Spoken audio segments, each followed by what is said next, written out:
राज ठाकरे यांनी. हो, मी त्यांचं स्वागत करतो आणि मोदी साहेबांचं नेतृत्व आणि मोदी साहेबांच्या विकासाच्या कामाला देशाच्या प्रगतीसाठी मनसेचे अध्यक्ष राज ठाकरेजी यांनी महायुतीला पाठिंबा दिल्याबद्दल मी त्यांना मनापासून धन्यवाद देतो आणि त्यांचं अभिनंदन करतो. राज ठाकरे आल्यामुळे कुठे जागा काही सोडणार का त्यांच्याकरता, जरी त्यांनी बिनशर्त दिला त्याच्याबाबत काही चर्चा वगैरे? नाही, त्यांनी कुठली शर्त ठेवली नाही. मोदीजी देशाचा विकास करताय आणि मोदीजींच्या नेतृत्वासाठी त्यांनी पाठिंबा दिलेला. सर, विधानसभेसाठी तयारी करा अशा प्रकारचा आदेश सुद्धा मनसे सैनिकांना आज राज ठाकरेंनी दिलेला. बरोबर, त्यांचाही पक्ष आहे, त्यामुळे प्रत्येक पक्षाला निवडणुका लढवण्याचा अधिकार आहे. आता पहिले लोकसभा तर होऊ द्या, लोकसभा झाल्यानंतर विधानसभेचं बोलू. विधानसभेमध्ये चौथा व्हिडिओ दिसू शकतो का तिघांना? आता पहिली लोकसभा आटपू द्या, त्यानंतर आपण विधानसभेवर बोलू. उद्धवजींनी आज बोलताना दुपारी खूप टीका केलेली आहे. अशी चायनीज सेनापासून असे शब्द त्यांनी वापरलेले आहे आपल्या पक्षाकडून. कुणावर? तुमच्या सेनेला त्यांनी चायनीज सेना असं म्हणतो. अच्छा, त्यांची कुठली आहे? कुठं बसा. अरे, ही शिवसेना बाळासाहेबांची आहे, बाळासाहेबांच्या विचारांची शिवसेना आहे, काँग्रेस प्रणित शिवसेना नाही. त्यामुळे हे बाळासाहेबांच्या विचाराला मूठमाती देण्याचं काम, तिलांजली देण्याचं काम, सावरकरांचा अपमान सहन करणाऱ्यांचं काम, त्यांच्या मांडीला मांडी लावून बसणाऱ्यांनी आमच्यावर टीका करताना जरा विचार करावा.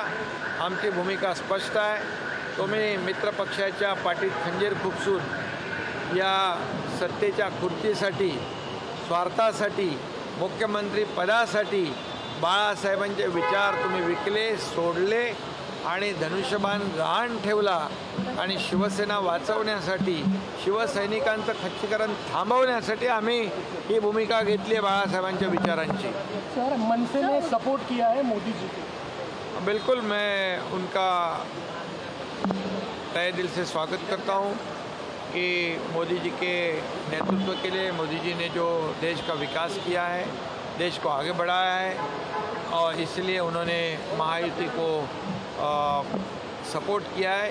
उनको मैं धन्यवाद देता हूँ. समाधानकारक तोडगा न निघाल्यामुळे ठाकरे ने आज आपकी गवर्नमेंट को भक्कड़ गवर्नमेंट भी कहा है, उसके ऊपर आप क्या कहना चाहेंगे मोदी लेड गवर्नमेंट को? मोदी जी के ऊपर आरोप लगाने का तो उनको बिल्कुल अधिकार नहीं है, क्योंकि भेकड़ और भाकड़ कहना मोदी जी के लिए उनको अधिकार नहीं है. क्योंकि जब कोविड था तो घर में बैठकर मोदी जी यहाँ पर तो देश को ही नहीं, दुनिया के लोग उनके पास मदद मांग रहे थे, वैक्सीन की मदद मांग रहे थे, पीपी किट की मदद मांग रहे थे, अब कई दवाइयों की मदद मांग रहे थे और पूरे देश को, दुनिया को मोदी जी ने कोविड में मदद पहुंचाई. और ये जो आरोप लगाने वाले घर में बैठकर कौन सी बहादुरी दिखा रहे थे? घर में बैठकर, बाहर कोविड से लोग मर रहे थे और घर में बैठकर रोकड़. मैं उनको कहूँ क्या, रोकड़ पार्टी के अध्यक्ष, ऐसा कहना उचित होगा क्या?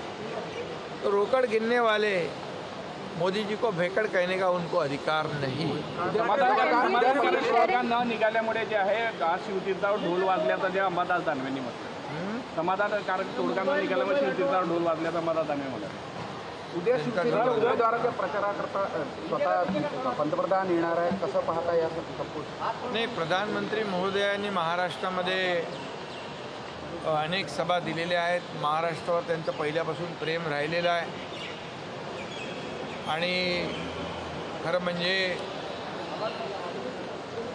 महाराष्ट्राच्या विकासामध्ये देखील त्यांनी 1.5-2 वर्षामध्ये मोठं योगदान दिलेलं आहे आणि म्हणून महाराष्ट्रावर त्यांचं विशेष प्रेम आहे आणि महाराष्ट्रात जास्तीत जास्त जागा या ठिकाणी निवडून आल्या पाहिजे यासाठी या महाराष्ट्रातल्या जनतेने देखील, मतदारांनी देखील मोदीजींना गॅरंटी दिलेली आहे आणि म्हणून 45 पार जागा या महाराष्ट्रातून जिंकू आम्ही आणि मोदीजींचे हात बळकट करू, यासाठी त्यांचं आम्ही महाराष्ट्रात स्वागत करतो. शेयरिंग फाइनलाइज हो चुका है, महायुति का कब तक हो सकता है? महायुति का भी जल्द से जल्द हो जाएगा. राज ठाकरे असंही म्हणाले, सीएम साहेब राज ठाकरे असंही म्हणाले, मुख्यमंत्री उपमुख्यमंत्री मला नेहमी भेटायला यायचे, आपण एकत्र आलं पाहिजे असं म्हणायचे, मात्र का एकत्र आलं पाहिजे हे सांगायचे नाही. त्यामुळे माझा स्वतःचा पक्ष असल्यामुळे कोणाच्या हाताने काम करणार नाही असं ते म्हणाले. नाही, त्यांनी पाठिंबा दिल्याबद्दल मी त्यांना धन्यवाद अगोदर दिलेत, पुन्हा त्यांना धन्यवाद देतो. थँक्यू.